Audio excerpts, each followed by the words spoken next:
Visita en plató Baba Hameida, es compañera de la web de Radio Televisión Española, para hablarnos de un precioso reportaje que tienen que ver en nuestra web, que han publicado sobre Gaza.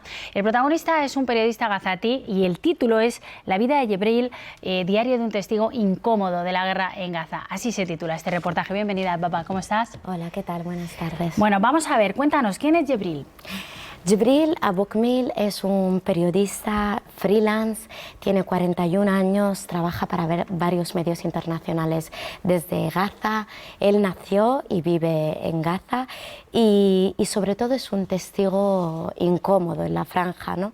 La prensa internacional no ha podido acceder para cubrir la reactivación del conflicto y los periodistas locales se han convertido en nuestros ojos. Entonces Jibril también ha sido a lo largo de más de un mes que hemos estado siguiendo su historia, ha sido nuestros ojos en Gaza, porque quienes combaten en las guerras prefieren mantener los focos alejados, ¿no? del campo de batalla, que no haya testigos, y los periodistas somos un testigo incómodo, y para que quieren que la impunidad, ¿no? campe a sus anchas. Como decías, efectivamente, los medios internacionales, vamos a explicárselo a la gente, nuestros compañeros enviados especiales allí están en lo que es la frontera, pueden estar en la zona de Israel, pero no en la franja de Gaza.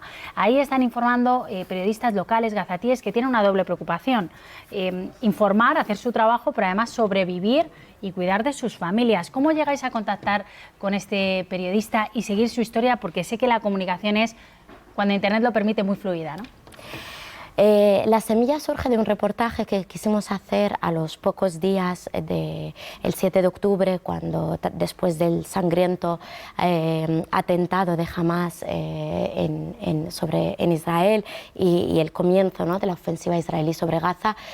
Quisimos conocer quiénes eran esos periodistas locales que estaban cubriendo el conflicto, porque nadie podía entrar. Israel y Egipto no han permitido el paso de periodistas extranjeros, y entonces veíamos como la prensa se estaba asfixiando, ¿no?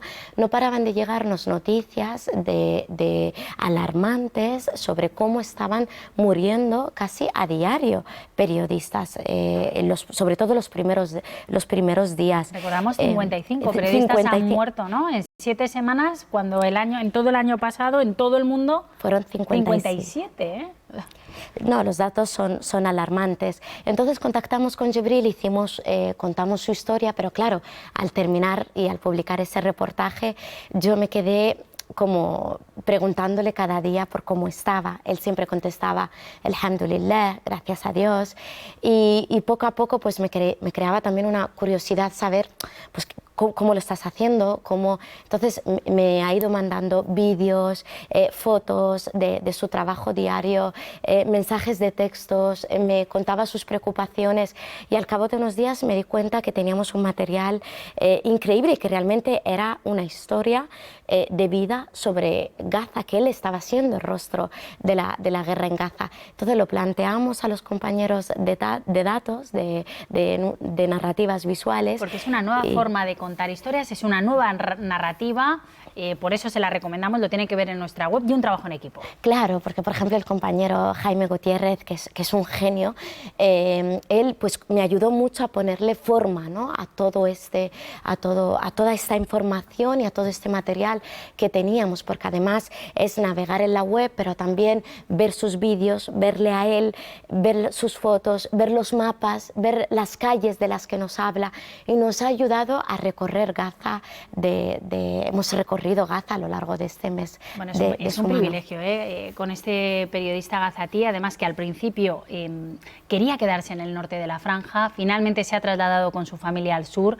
Habla de barrios residenciales donde él tomaba café, té, quedaba con sus amigos, totalmente destruidos. Y a mí hay una frase que me ha impactado mucho del reportaje, Baba, que es cuando dice que a veces tiene que tomar la decisión entre ir a trabajar o hacer cola para el pan, para alimentar a su familia, ¿no? O sea, es que están sometidos a una presión tremenda, no solo trabajar en una zona en conflicto, sino temer por su vida y por la de su familia.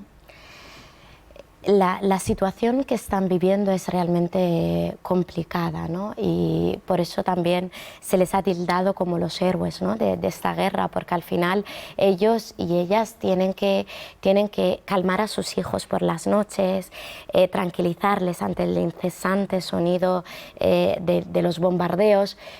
También tienen que traer comida a casa. Jibril, por ejemplo, me contaba que la noche que no podía, porque había estado trabajando lejos, porque había estado cubriendo una historia, porque había tardado más en mandar sus crónicas, si no había podido pasar las 4 o 5 horas de cola esperando para conseguir una barra de pan en una panadería, que tenía, pues que esperaba a que sus hijos se durmiesen para no tener que dar explicaciones, ¿no? De por qué él no ha traído comida a casa.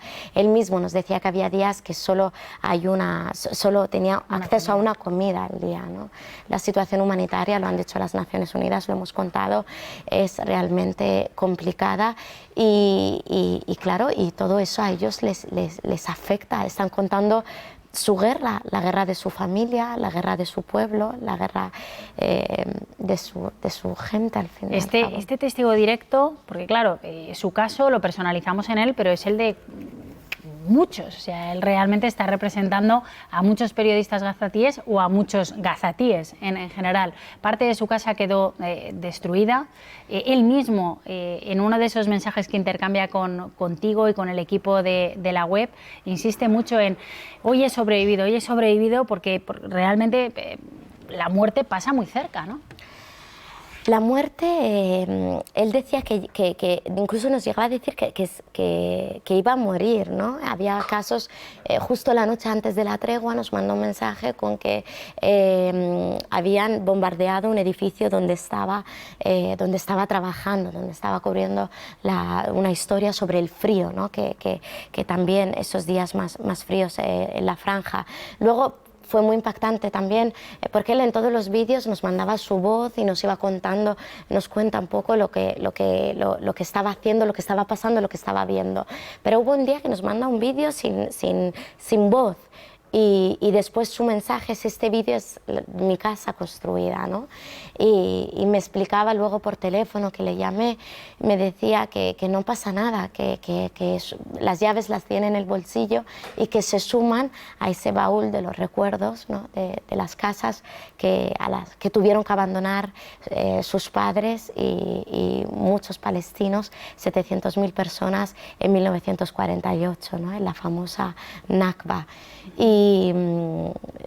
Es una relación muy bonita, ¿no? La que se ha creado con un testigo directo, con toda la información que puede dar como periodista sobre el terreno, por supuesto, con ese testimonio también como civil, con familia que está sufriendo los bombardeos, pero él mismo a veces también es una vía de escape, porque con vosotros se sincera, incluso más que con su familia, cuando dice estoy aterrorizado, como es normal, cualquiera nos imaginamos en esa situación, somos humanos y estaríamos aterrorizados, pero intento disimular delante de mi familia, ¿no?